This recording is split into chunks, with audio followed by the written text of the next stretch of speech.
Bismillahirrahmanirrahim. Assalamualaikum warahmatullahi wabarakatuh. Alhamdulillah. Alhamdulillahi rabbil alamin wa bihi nasta'in ala umurid dunya waddin.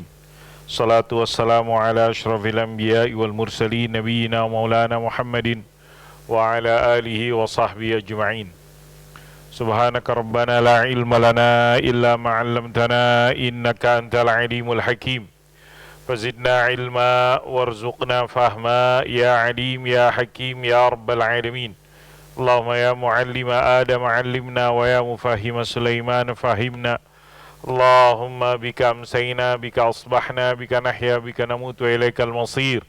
Amsayna wa amsal mulku lillah walhamdulillah wa la hawla wa la quwwata illa billah. Allahumma inna nas'aluka khaira ma fi hadhihi al-lailah خير ما بعدها نعوذ بك من شر ما فيه وشر ما بعده. اللهم إنا نعوذ بك من العجز والكسل وسوء الكبر وعذاب في النار وعذاب في القبر. اللهم أمسى بنا من نعمة بأحد من خلقك ومنك وحدك فلك الحمد ولك الشكر. اللهم إنا نسألك علما نافعا رزقا طيبا عملا صالحا متقبلا. Allahumma salli wa sallim ala Sayyidina Muhammad wa ala ali Sayyidina Muhammad walhamdulillahi rabbil alamin. Pertama-tama kita panjatkan puja dan puji syukur kehadirat Allah subhanahu wa ta'ala. Alhamdulillah ala ni'matil imani wal islam wa huma min a'zamin ni'ami wa kafa bihima min ni'mah. Salawat dan salam kita sampaikan kepada Nabi Muhammad sallallahu alaihi wasallam. Allahumma salli wa sallim wa barik alaihi wa ala alihi wa sahbihi ajma'in. Jamaah Masjid Al-Hidayah, kita sudah di hari-hari akhir atau mungkin pekan terakhir atau hari terakhir menjelang bulan Rajab. Kayaknya tanggal sehari Senin itu 1 Rajab ya. Di kalender kayaknya 1 Rajab itu hari Senin. Semakin mendekati bulan Ramadan. Rajab, Sya'ban, Ramadan. Bulan Rajab adalah salah satu dari bulan 4 yang hurum. Jadi Allah menyebutkan di dalam Al-Quran, surat At-Taubah, Inna iddatash syuhuri indallahi 12 syahran fi kitabillah yawma khalaqas samawati wal arda minha arba'atun hurum. Dari 12 bulan ada 4 hurum. 3 berturut-turut, 1 tidak, yaitu bulan Rajab. Kita akan masuk bulan Rajab.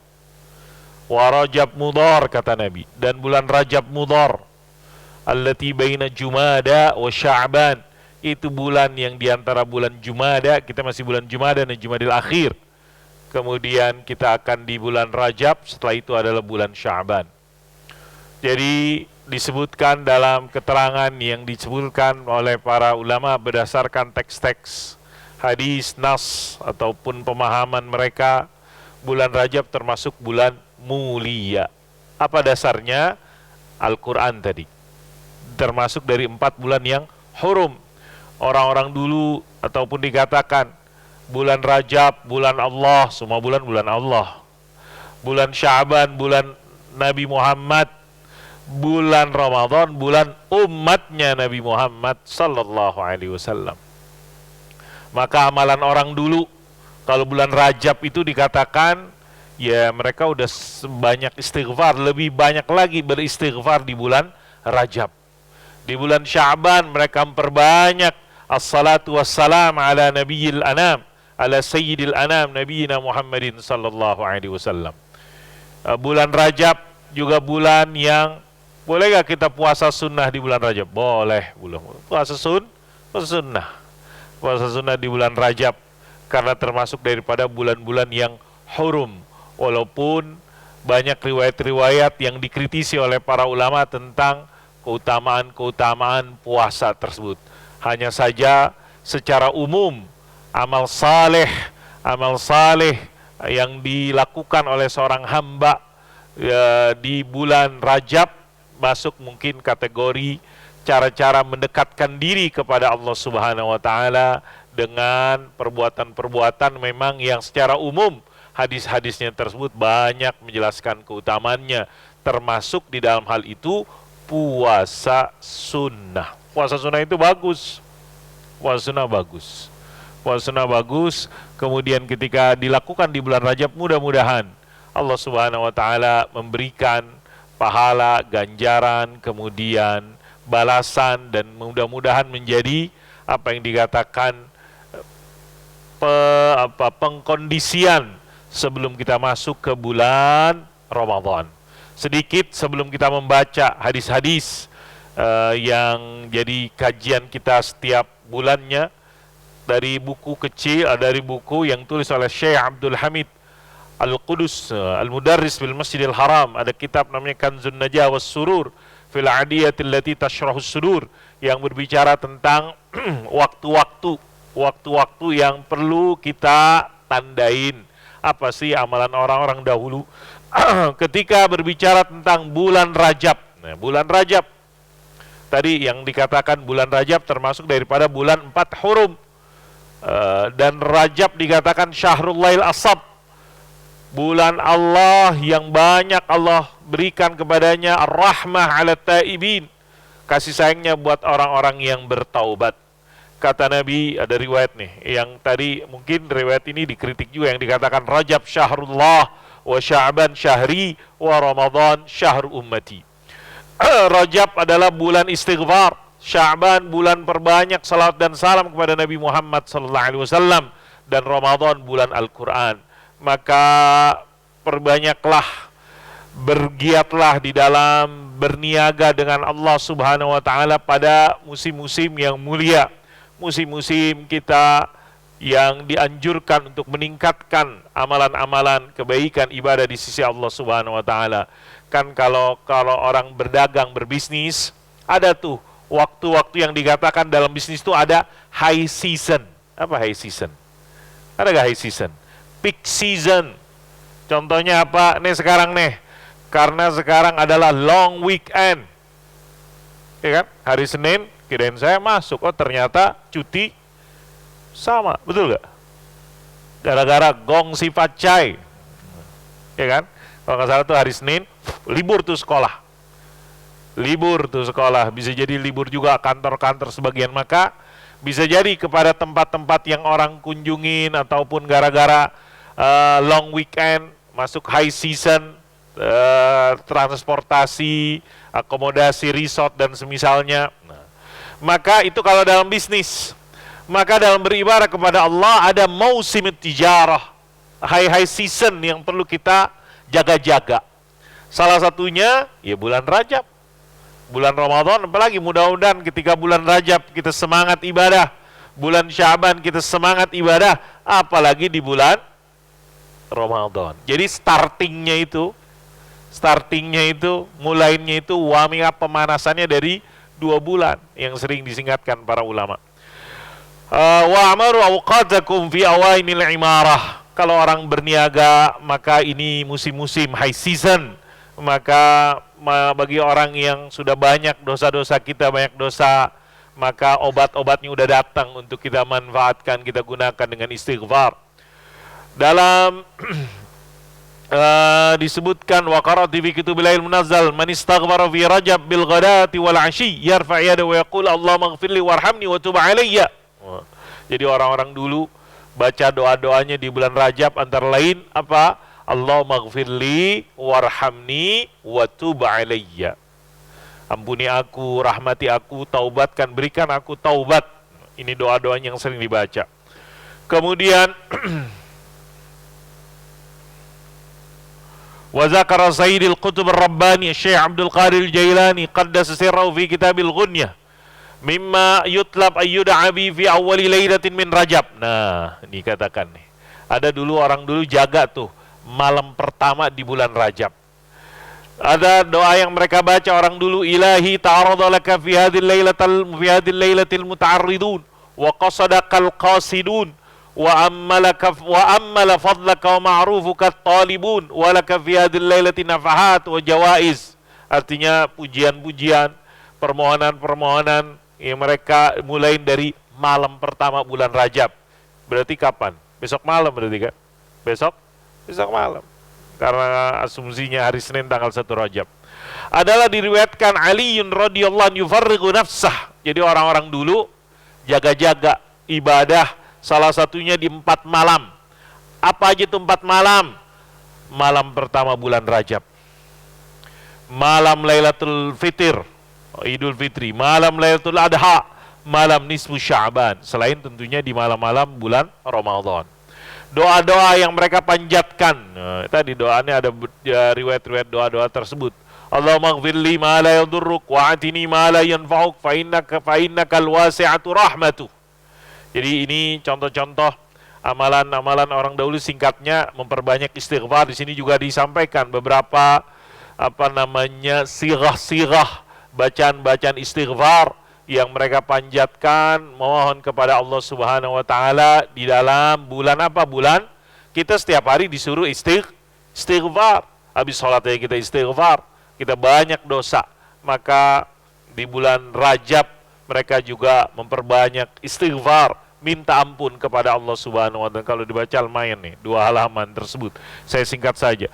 Antara lain istighfar Rajab, apa yang mereka lakukan yaitu dengan perbanyak baca Sayyidul Istighfar, Allahumma anta rabbi, yang kita disunnahkan setiap harinya membaca apa?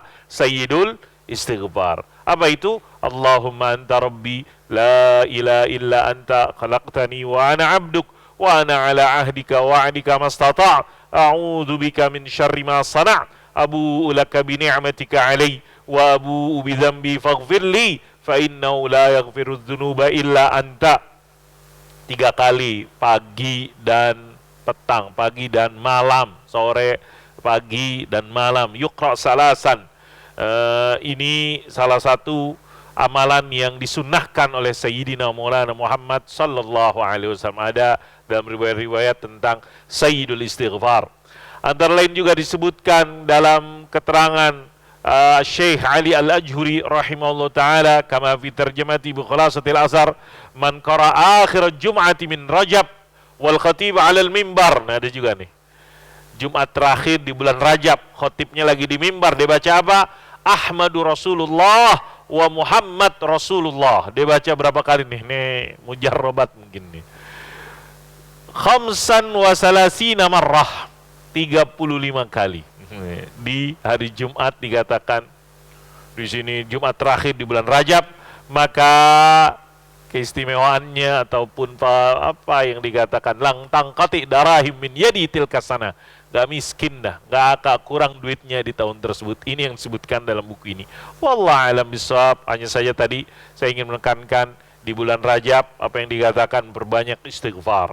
Allahumma anta rabbi la ilaha illa anta khalaqtani wa ana abduk wa ana ala ahdika wa ahdika mastata' a'udzu bika min syarri ma sana' abu'u laka bi ni'matika alayya wa abu'u bi dzambi faghfirli fa innahu la yaghfiru dzunuba illa ant. Jamaah rahimakumullah, kita melanjutkan membaca dari kitab Qasasul Ghaib fi Sahihil Hadisin Nabawi, kisah-kisah gaib yang disampaikan oleh Nabi Muhammad melalui hadis-hadis sahihnya. Allahumma salli wa sallim ala Sayyidina Muhammad. Kesempatan kali ini kita akan baca kisah yang ke-17. Buku ini ditulis oleh Al-Doktor Al-Ustadz Umar Sulaiman Al-Ashqar rahimahullah ta'ala, wafat pada tahun 2012. Pada tahun 2012, ya kurang lebih 10 tahun yang lalu. Beliau banyak menulis, salah satunya yang kita baca kesempatan yang disebut dengan Qasasul Ghaib fi Sahihil Hadisin Nabawi. Dalam bukunya ini beliau mencantumkan, mengumpulkan kurang lebih ada berapa ya, di sini kurang lebih ada 40-an atau 50-an 51 hadis yang beliau kelompokkan menjadi 3 kelompok. Hadis-hadis yang berbicara tentang kisah-kisah hari kiamat. Kita masih kelompok itu yang kita baca. Ada kurang lebih di kelompok itu 26 hadis. Kemudian kelompok yang kedua, hadis-hadis yang gaib yang telah terjadi, allati waqa'at, ada sampai hadis nomor 39. Kemudian kelompok yang ketiga, hadis-hadis perkara gaib yang belum terjadi, termasuk yang hari kiamat ini yang kita baca masih kelompok hadis-hadis tentang hari kiamat. Antara lain hadis kiamat, hadis yang malam ini kita baca, yang sering saya yakin jamaah dengar, hadis yang dikatakan tentang al-muflis. Muflis. Pernah dengar orang namanya muflis? Jangan ada orang namanya muflis. Muflis. Ada orang mukhlis bagus, muflis nggak bagus. Mirip-mirip tuh. Hadis ini yang tentang muflis. Riwayat dari sahabat Abu Hurairah radhiyallahu anhu bahwasanya Rasulullah sallallahu alaihi wasallam dalam sebuah kesempatan berkata kepada sahabat-sahabatnya, "Atadruna mal muflis?" Tahu gak orang yang dikatakan muflis? Bahasa kita, seingat saya ketika dulu ngaji di pondok belajar, gurunya ngartikan muflis itu artinya bokek. Tahu gak bokek? Bokek artinya apa bokek? Hah? Duitnya kagak ada muflis. Maka kata sahabat ridwanullah alaihim, ya Rasulullah, al-muflisu minna, kata sahabat, qalu al-muflisu minna man la dirham lahu wala mata'. Orang yang kagak punya dirham dan gak punya benda dan barang. Kan sekarang mungkin ada gak punya duit tapi asetnya banyak. Asetnya banyak. Aset barang-barang tidak bergerak. Dia punya properti, dia punya A, dia punya B. Mungkin gak punya duit tapi asetnya banyak. Ini gak dikatakan muflis. Muflis di sini duit tidak punya, aset juga kagak punya. Kata sahabat, al-muflisu minna man la dirham lahu wala mata'. Muflis itu, kata sahabat, Nabi tanya, tahu gak muflis itu apaan? Mungkin bahasa saya. Kata sahabat, muflis itu ya Rasulullah gak punya duit, gak punya aset. Kata Rasulullah sallallahu alaihi wasallam, innal muflisa min ummati. Seorang muflis dari umatku. Kita nih umatnya, mudah-mudahan kita gak jadi muflis. Innal muflisa min ummati. Ketahuilah muflis dari umatku adalah man ya'ti yaumal qiyamah. Ya'ti yaumal qiyamah bi salatin wa siyamin wa zakatin. Orang yang nanti hari kiamat di hadapan Allah, dia udah salat, alhamdulillah kita salat. Dia udah puasa, alhamdulillah. Dia udah zakat. Ini bukan orang yang gak semangat ibadah, semangat ibadahnya. Buktinya salat, buktinya puasa, buktinya zakat. Wa ya'ti, dan dia benar dia puasa, benar dia salat, benar dia zakat, dan dia datang nanti di hari kiamat dulu di dunia qad syatama haza, telah mencaci fulan. Wa qazafa haza, menuduh berbuat zina. Wa akala mala haza, makan hartanya fulan. Wa safaka dama haza, membunuh. Tadi menuduh, ini membunuh gara-gara dia telah membunuh darahnya, atau mungkin bisa jadi bukannya membunuh, dia telah membacok, nggak nyampe membunuh tapi mengucurkan. Ada kan orang mungkin dibacok tangannya, dibacok kakinya sehingga sampai keluar darah, mengeluarkan darah, menyebabkan orang melukai orang lain. Wa daraba haza, mukul fisiknya. 5 yang disebutin oleh Nabi. Syatama, qazafa, akala, safaka, daraba. Fayu'ta hadza min hasanatihi wa hadza min hasanati. Orang-orang yang tadi dicaci, dituduh, diambil hartanya, dilukai ataupun dibunuh, dipukul, maka orang-orang tersebut diberikan kebaikan daripada orang yang sholat, orang yang puasa, orang yang zakat. Fayu'ta hadza min hasanatihi wa hadza min hasanatihi. Ini dikasih si fulan yang tadiannya dibunuh, dikasih kebaikannya pembunuhnya tersebut. Si Alan yang dia dituduh, dikasih kebaikannya dari penuduh tersebut. Fa'in faniyat hasanatu, anggaplah misalnya kebaikannya dia sholat, dia puasa, dia zakat, dalam riwayat lain sedekah, anggaplah kalau kuantifikasikan, kuantitaskan, ada 1000, ada 100.000, ada 1 miliar pahalanya, habis itu 1 miliar, tapi dia masih ada dosanya, catatan-catatan tersebut. Fa'in faniyat hasanatu, kebaikan-kebaikannya udah habis, udah dikasih ini, dikasih ini, sini, tapi masih ada orang yang dulu dituduh, dulu dan lain-lainnya. Fa'in faniyat hasanun qabla yuqda ma alaihi, kebaikannya udah habis, asetnya udah habis, tapi hutangnya masih banyak. Ada gak orang kayak gitu? Ada gak orangnya? Asetnya sudah tapi utangnya belum kelar, belum selesai.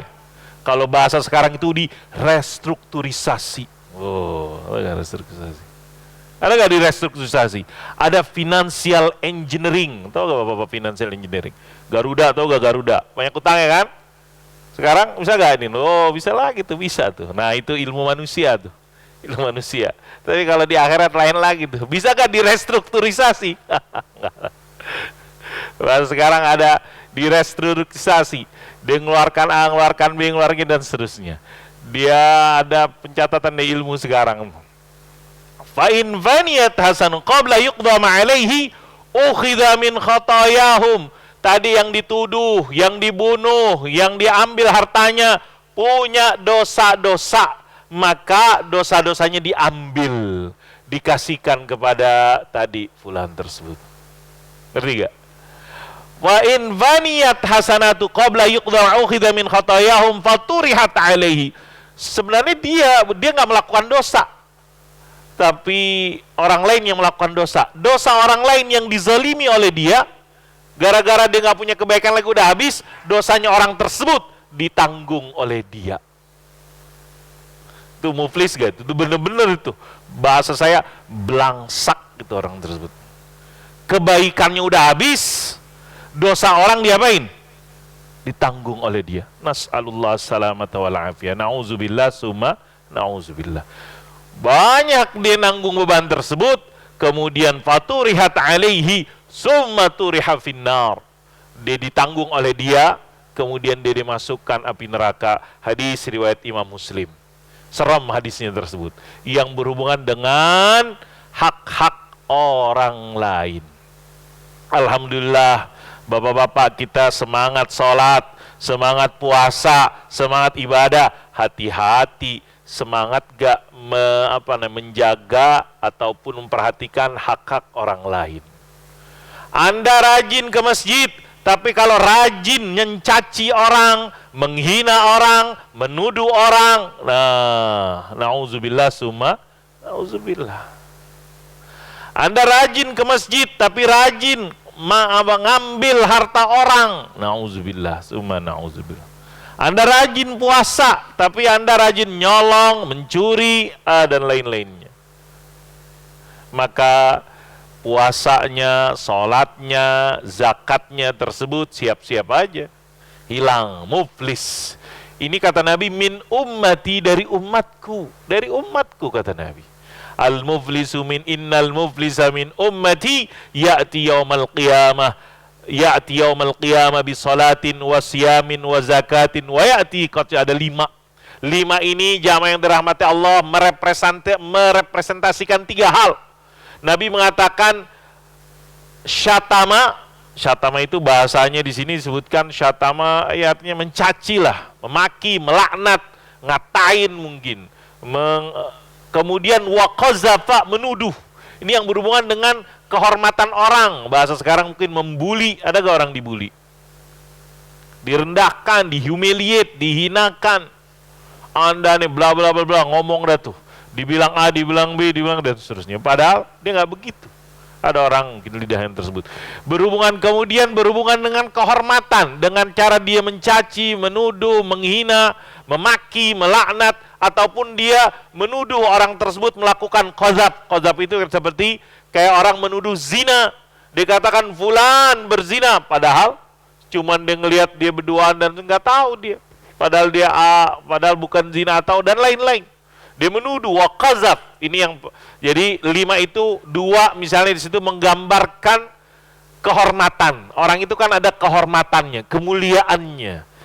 Irdun, dignity-nya itu yang direndahkan. Kita menzolimi orang dengan cara merendahkan, menghinakan, menuduh dan semisalnya. Kehormatan orang lain kita langgar.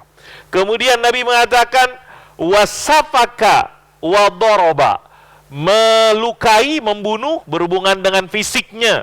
Diapain? Dipukul misalnya, padahal dia nggak layak atau nggak patut, nggak berhak untuk dipukul, kita pukul. Ada orang ringan tangan, ataupun dia mengucurkan darah, melukainya sampai membunuh fisiknya. Ada orang kehormatannya kita zalimin, maka kita dosa. Ada orang fisiknya kita zalim, kita dosa. Satu lagi, Nabi nyebutin 5. Apa? Dia punya aset, dia punya harta. Kita colong, kita ambil, kita tilep.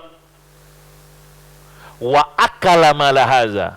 Misalnya ada orang, ya macam-macam. Bisa jadi mencuri, bisa jadi kita tidak membayar hutang, bisa jadi kita tidak membayar kewajiban. Ada karyawan-karyawan kita nggak bayar, itu dia punya hak, kewajiban kita. Atau yang lain-lain, kita mencuri itu, mengambil, wa akala malahaza, ngambil harta orang lain. Jadi 3, kehormatan fisiknya, kemudian satu lagi apa? Asetnya yang dimiliki tersebut, yang berhubungan dengan hak-hak orang lain.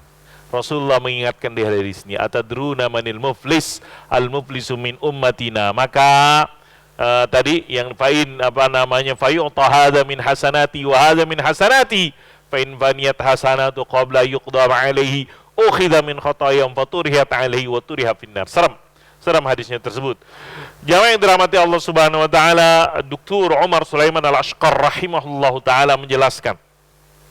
Hadis ini sahih riwayat Imam Muslim, dan saya yakin sering disampaikan oleh para ustadz, guru-guru kita dalam kesempatan-kesempatan yang berhubungan dengan hak-hak manusia. Jangan sampai hak-hak manusia kita remehkan. Hati-hati hak orang lain.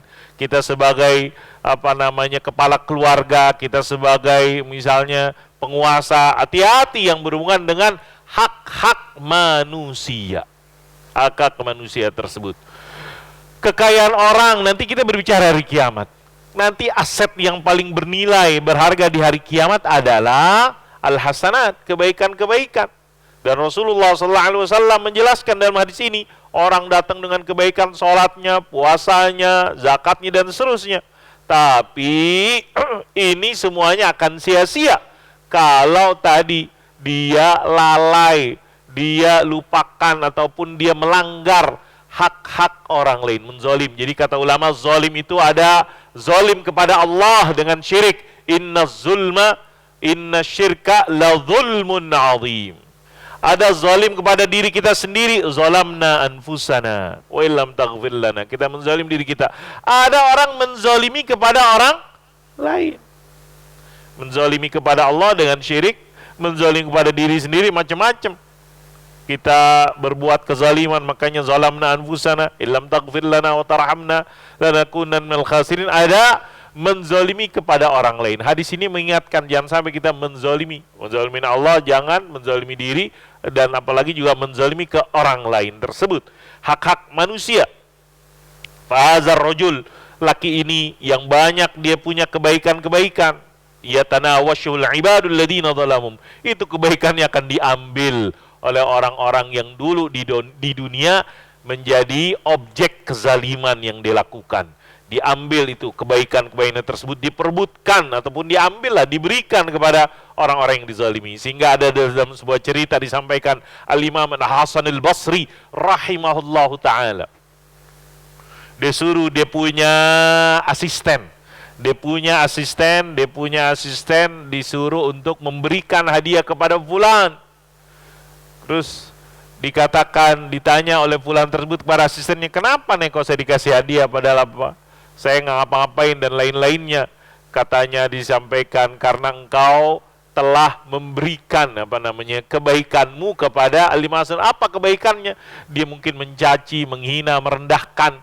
Maka ketika dia mencaci, menghina, merendahkan, kan seolah-olah dia menghadiahkan kebaikan yang dia punya kepada orang yang dicaci, direndah dan dihinakan tersebut. Makanya dikasih hadiah. Kenapa? Gara-gara kamu telah melakukan kebaikan dengan dengan mencaci. Jadi di sini kalau kita mikir gini, kita jangan baperan jadi orang, ngerti gak?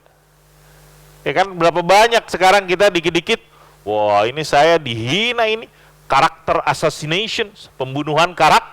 Apalagi zaman sekarang, zaman sosial media.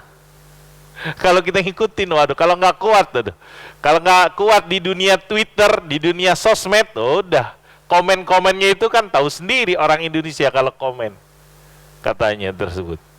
Kemudian hati-hati kita komen ya, hati-hati, ada rekam jejak itu, rekaman digital tersebut, orang komen macam-macam tersebut.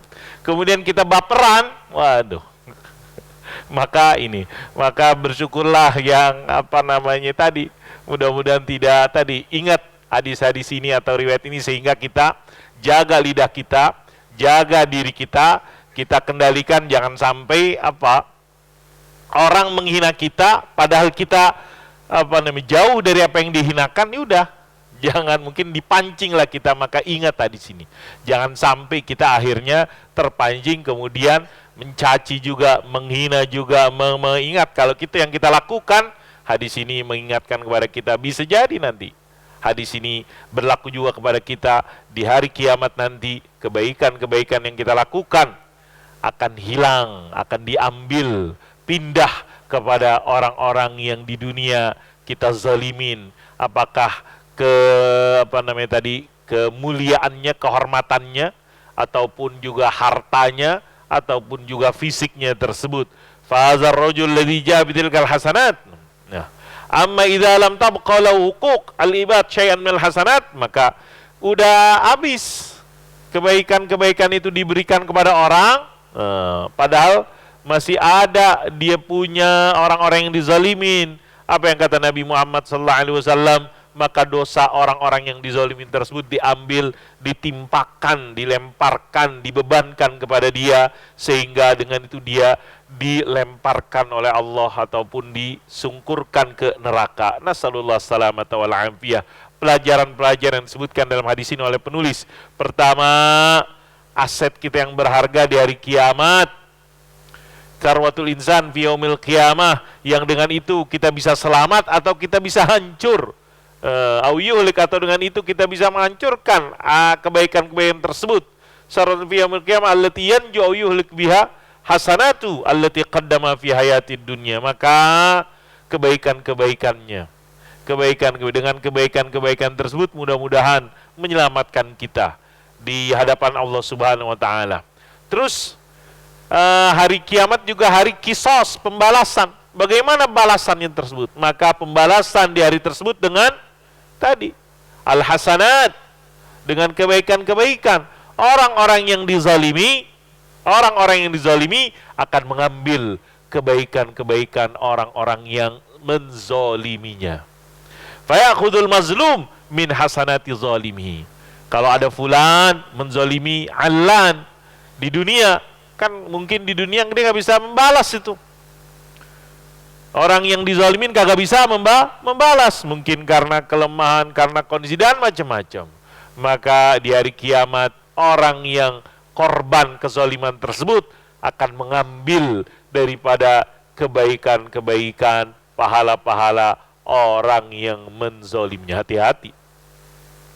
Hati-hati, ini yang dikatakan fa'in faniyat hasanatu zalim. Kalau udah habis kebaikan orang-orang yang menzolimi, udah diambil semuanya kebaikan tersebut, maka orang-orang yang dizalimi tersebut punya juga keburukan-keburukan.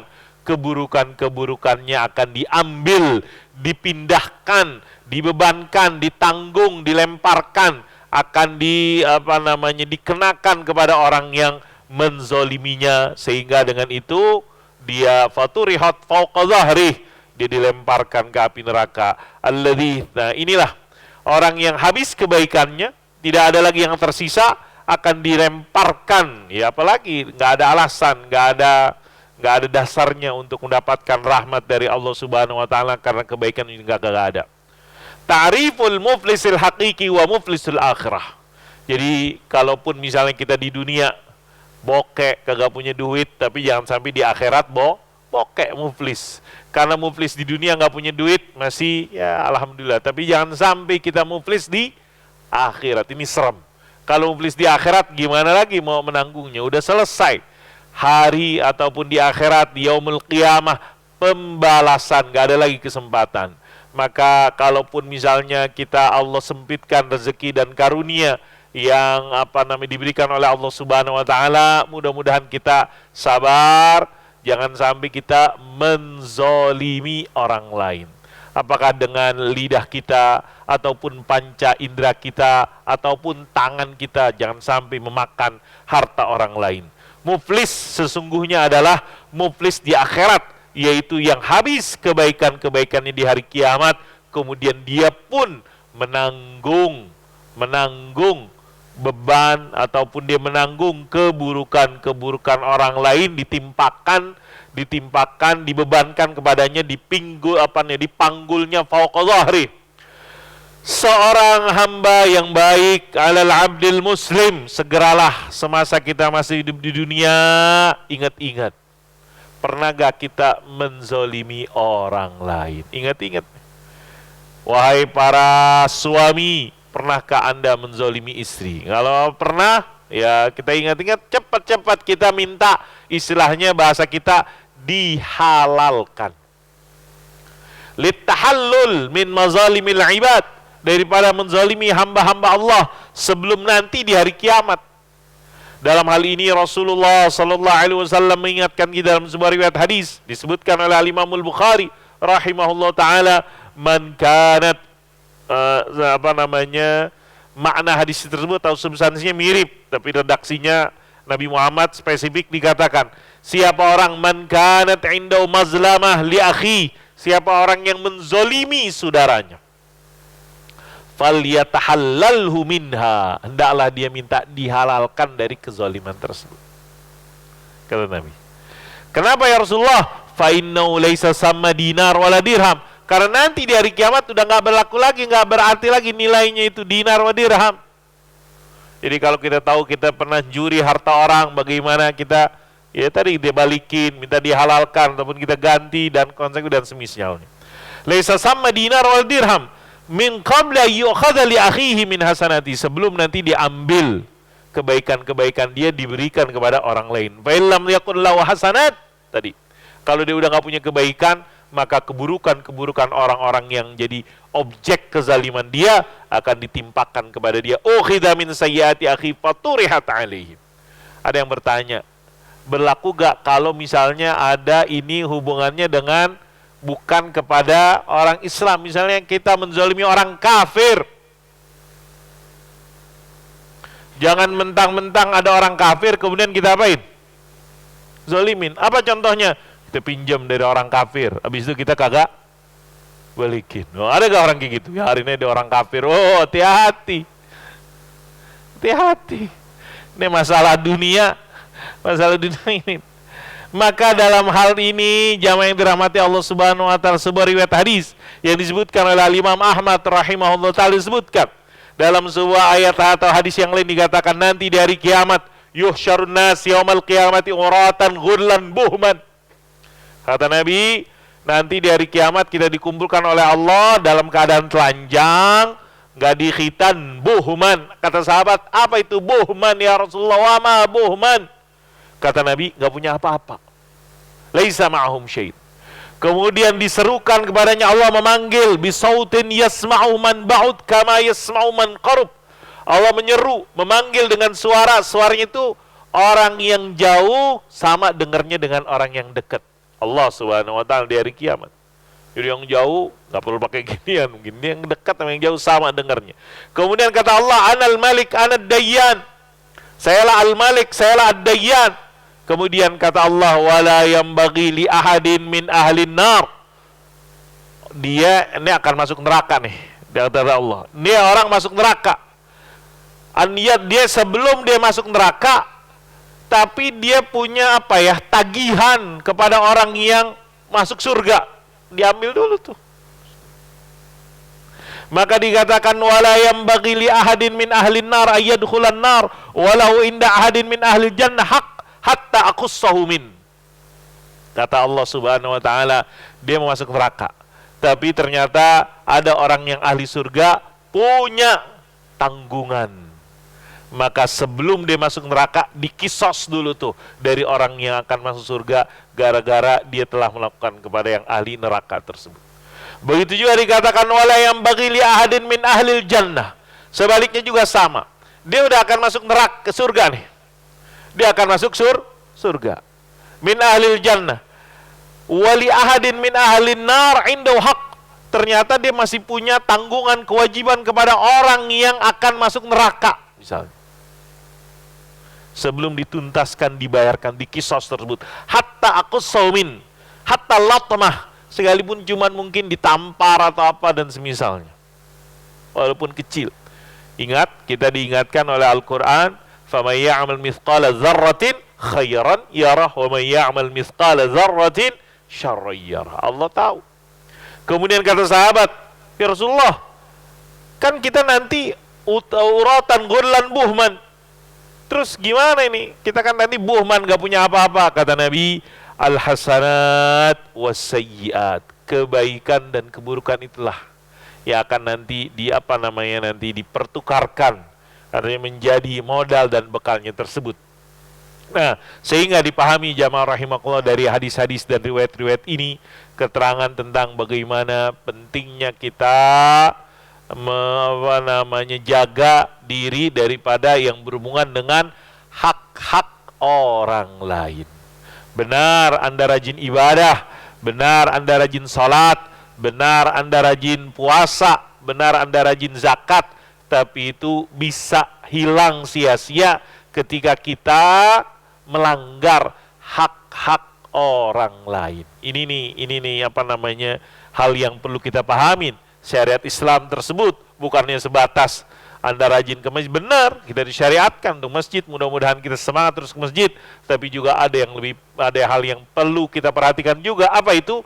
Bagaimana kita punya perilaku sosial kepada hamba-hamba Allah yang lain, makhluk-makhluk Allah yang lain. Ingat juga dalam sebuah riwayat hadis Nabi yang lain, Rasulullah SAW ditanya, ya Rasulullah, saya punya tetangga, dia itu rajin ibadahnya, tapi mulutnya nyakitin orang.